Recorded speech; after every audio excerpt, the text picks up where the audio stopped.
Muito bem, vamos falar agora do papai, do movimento interrompido em direção ao pai.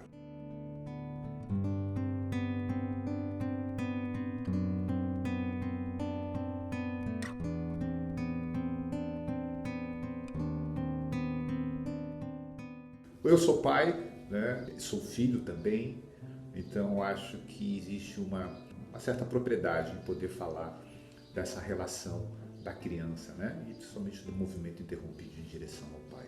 É muito comum, vezes, as mães ficarem super preocupadas, né? Apreensivas, angustiadas, cheias de ressalvas e preocupações, né? Quando passa essas situações de deixar o filho com o papai, de deixar o seu bebê aos cuidados do papai. A relação com o pai é o tipo que comporta um colo mais duro, né? Natural aos homens que se entregam aos seus bebês, né? Por meio até de brincadeiras, ajudam, nós pais ajudamos a compor um sentido de mundo mais externo, um sentido de mundo exterior, um modo de ser mais concreto, objetivo, né? Manejável. Ou seja, o pai acaba apresentando bem mais o mundo externo pelas brincadeiras, pela aventura, né, que se apresenta, o que eu apresento ao meu filho. Né? É claro, em situações, vamos supor, um exemplo. Quando eu levo os meus filhos ao parque, as primeiras coisas que eu vejo dentro do parque são os perigos. O parque é grande, então eu olho de longe, pum, beleza, olhei, lá tem perigo, aqui tem perigo, ok. E o resto... Vai brincar, meu filho, vai brincar, vai cair, vai se machucar. Às vezes ele cai, ele olha para mim e eu às vezes finjo que não olho porque sei que não é muita coisa e tal. E ele se levanta de novo e continua a brincar. Às vezes pega no colo, joga para cima. Essas aventuras, esse medo que dá nele, né, de ser jogado para o alto, essa aventura, isso é que faz, isso é o contato com o mundo. E isso é só o pai que dá. A mãe tem essa função, né, de proteger, que é justamente esse movimento aqui, né, de proteção. O pai, né, por si, tem a função de tirar a criança dessa simbiose aqui e levá-la para o mundo. O mundo é aventura, o mundo é o futuro, né, o mundo é a vida. O pai tem essa função de levar a criança para o mundo, de conhecer o outro. E o outro é o quê? É o afetivo, é o profissional, é o dinheiro, é o trabalho. Todas essas funções estão justamente nesse contato que o pai tem quando retira ou quando leva a criança para conhecer o mundo externo. Através do quê? Através das brincadeiras, né? Como já comentei antes. Quando a mãe oculta a identidade do pai, impede o filho de ter acesso, ou por mágoa, ou por raiva, ou por um amor ferido, ou pelo relacionamento não ter dado certo, enfim, por questões muitas vezes que a gente acaba até não reconhecendo, e pela mãe também ter os seus relacionamentos com os seus pais, às vezes emaranhados, às vezes coisas mal resolvidas, acabam, né, volto a repetir, ocultando, acabam afastando e excluindo esse pai da relação com o filho, com o bebê criança, né? Tanto o homem ou tanto a menina, né? E aí o que acontece com essa criança adulta? Geralmente acaba fugindo da realidade, da autorresponsabilidade, fugindo da vida, cria-se um vazio interno, uma busca secreta pelo pai não tomado, muitas vezes levando aos vícios que eu digo álcool, drogas, etc, etc, etc. As constelações familiares, elas vêm nos mostrar que tais tipos de experiências fornecidas pelo pai ajudam a integrar o princípio masculino no bebê, sendo ele tanto feminino quanto masculino, tá? É o princípio masculino dentro desse bebê. E aí que isso traz o quê? Traz a autonomia, traz o sentimento de confiança, traz a autoridade, o respeito à vida, a capacidade de aprendizagem, a relação com o trabalho, a profissão, né? A profissão está muito ligada ao pai, né? A possibilidade de gerar renda, a mudança, a praticidade, a busca de melhoria, de uma vida melhor, né? Então, tudo isso é gerado pelo pai, pela presença do pai aqui dentro. E que muitas vezes, se o pai é excluído, porque a mãe, aqui uma coisinha bem muito interessante, a mãe é a ponte. Quando a mãe vive essa simbiose aqui com a criança, a mãe é que leva, a mãe é que mostra o pai para a criança. Então, olha a barba do papai, olha como é o papai, olha, vai para o colinho do papai. Então começa a ter esse movimento aqui de levar a criança para o pai. Se essa relação aqui entre homem e mulher tem mágoa, tem amor ferido, tem raiva, tem coisas mal resolvidas, tudo bem que possam acontecer no relacionamento, mas às vezes são coisas que vêm da própria relação da mãe com os seus pais, ou do homem com os seus pais também, que acabam gerando esse conflito e automaticamente acaba passando para o bebê. O movimento interrompido em direção ao pai gera o que exatamente para a criança? Para o adulto, no caso, né?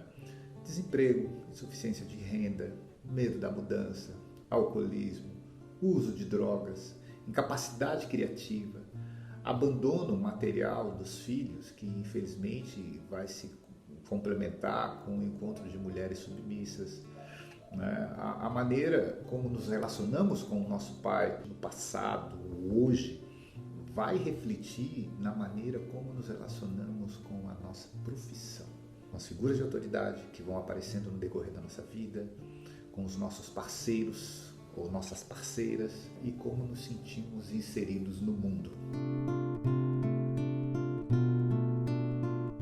Esse abandono material dos filhos muitas vezes está relacionado também, assim, eles até pagam, os pais pagam a pensão, tudo certinho, tudo direitinho, mas vão construir outras famílias. A exclusão que é feita, o movimento interrompido que é dado em tal momento na vida dessa criança, que acaba afetando o pai, ele vai embora. Ele vai embora. Conheço várias situações, vários casos que chegam até mim de situações de pais que foram excluídos e não querem ver seus filhos.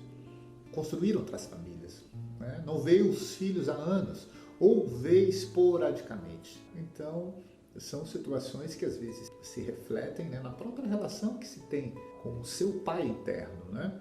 Tanto do homem quanto da mulher. Toda vez que alguém reclama de seus pais, que chega até a mim, ou que eu ouço reclamando do papai ou da mamãe, né, eu ouço secretamente um pedido dizendo assim: ajude a amá-los novamente. Em cada célula do seu corpo, do seu sorriso, do seu olhar, da sua história, em todo o seu ser, o seu pai está em você, assim como a sua mamãe também está em você. Você é a continuidade deles. Olhando assim por essa ótica simples e genética, né?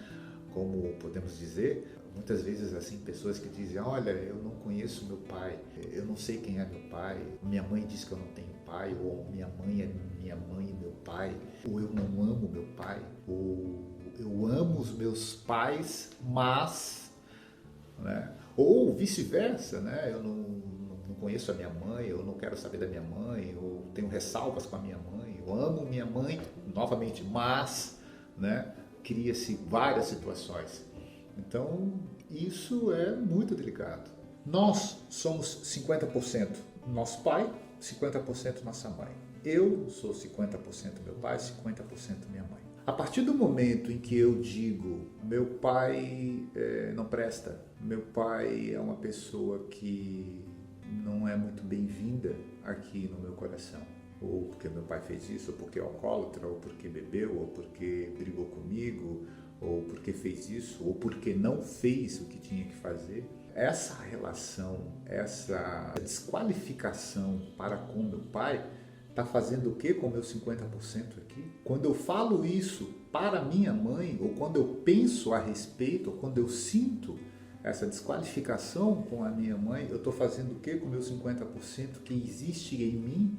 às vezes, muitas situações, assim, eu me sinto mal, eu não me sinto bem. Quando eu falo isso de relacionamento com pessoas, situações de pessoas que não se relacionam muito bem com seus pais. Sentem vazio, sentem mal-estar, sentem-se tristes, deprimidas, não conseguem ir para a vida, não vão para o futuro, não conseguem relacionamentos amistosos, relacionamentos duradouros. O que isso significa?